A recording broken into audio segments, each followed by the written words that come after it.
G'day ladies and gents, and welcome back to War Thunder. Today we're going to have a look at the MiG-17, which for me personally has to be one of my favourite jets in the entire game. The MiG-17 for me was the first jet that I really started learning how to play jets properly. My first jet was the F2H Banshee.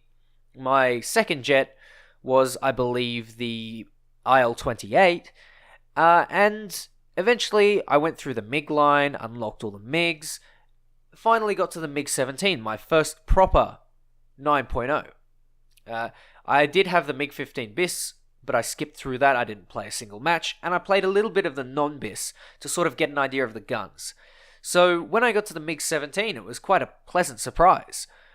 I found the acceleration and the top speed were really, really good, and the MiG responded really, really well at lower speeds. When it got to about 800 kilometers per hour, it sort of started to lock up and wasn't as pleasant to fly. But for the most part, the MiG-17 was really, really enjoyable. And at the time, I had a really good squad mate who I used to fly out with a lot. And to be honest, this plane has a special place in my heart because of that. We played a lot of games together and we did a lot of fun stuff. Now, one of the tactics that we used to use, especially on maps like Korea, was a rush tactic, where we would quite literally sit along the deck, go for top speed, maybe pull a head-on with a couple of enemies that were going for it, collect any AFKs, and then go back up for our altitude. Now, in today's jet climate, I guess you can say, no one really does a rush strategy, and everyone sort of climbs off to the side, which is really, really disappointing because in a future video I'll show you what I mean. But essentially, you get the best use of your energy out of a rush tactic. Now, obviously, that's not a blanket statement. That doesn't apply for every jet. But for jets like the MiG-17, the CL-13, F2, Hunter, and even jets like the F-84, LA-15, LA-174, even the LA-200, I believe. I've never flown it, but from what I can see, it seems to be that way. Now, the rush tactic is quite simple. Once you gain all that speed, all that energy, collect all your AFKs, you zoom climb up. And now you have altitude, which is a much better and much more effective tactic than using just a prop climb. And once again, you'll see that in a future video. But for now, what I'm doing is I'm looking for enemies that are slow and are climbing and are wasting their energy because I'm already there to surprise them. Now, much to my dismay, I don't find any because they're all off on the other side of the map. And you'll see later that that is one of the things that leads to their demise. Now, both of these hunters in front of me get taken out because they're playing really alone is the best way to describe it. They're not playing with their team, and their team is playing slow anyway, so it's pretty much useless. There's no real point in trying to play with a team that plays slow, because they're just wasting their energy, and they're going to die, and then you are the team. Now, what my entire team has decided to do is rush along the deck towards these enemies who have been turning. Some of them have been strafing AA, and a couple of us have altitude, which is good, which means we have a little bit more energy to play with because we also have airspeed. And at top tier jets, airspeed tends to be the deciding factor in an engagement. If you have altitude, for example, in props are a lot more altitude, let's say, sensitive. The more altitude you have in props, generally the better. Whereas in jets, it's the other way around. If you have more airspeed, you are better off in a dogfight. Because in jets, the map design is small enough so that at higher speeds, you can essentially burst up to what your enemies are fighting at. So if you climb in a jet, you may get to 4,000 meters. Whereas if you rush in a jet and get to 1,000 kilometers per hour, you can burst climb that 4,000 meters very easily. And so altitude is very, very unimportant. And speed becomes the sort of deciding factor. And as you can see, the more speed you have, the more you can do.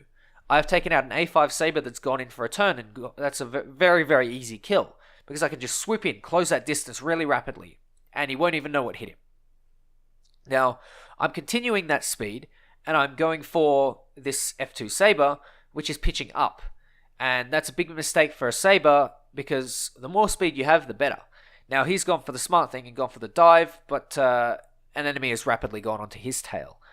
And he'll be struggling to get out of that situation alive. As I go back to dive on him, I'm picking up a lot of speed.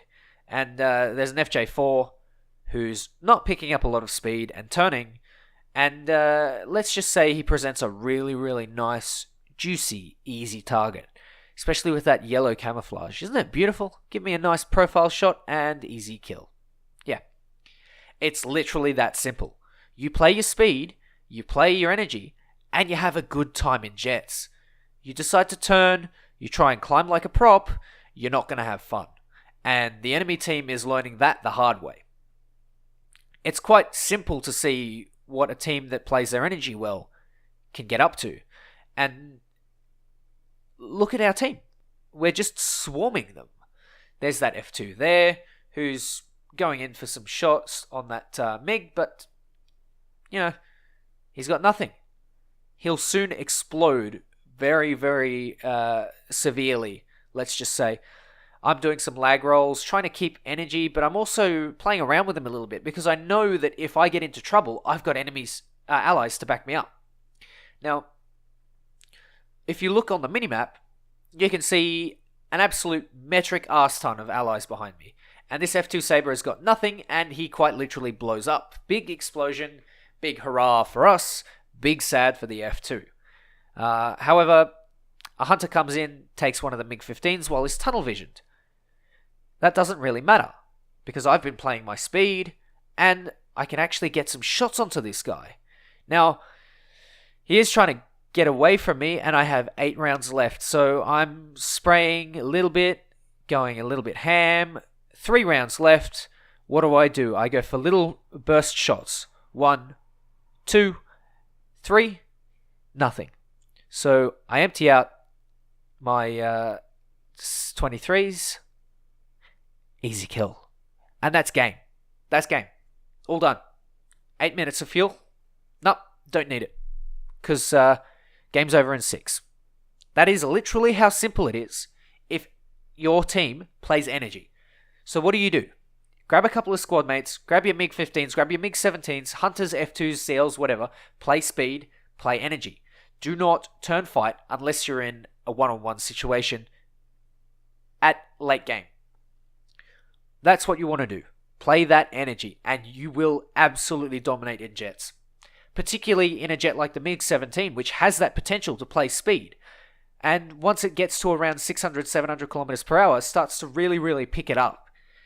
Much like the F2 and the Hunter, the MiG-17 at around, 400 to 800 kilometers per hour accelerates really well. And you can really use that to your advantage.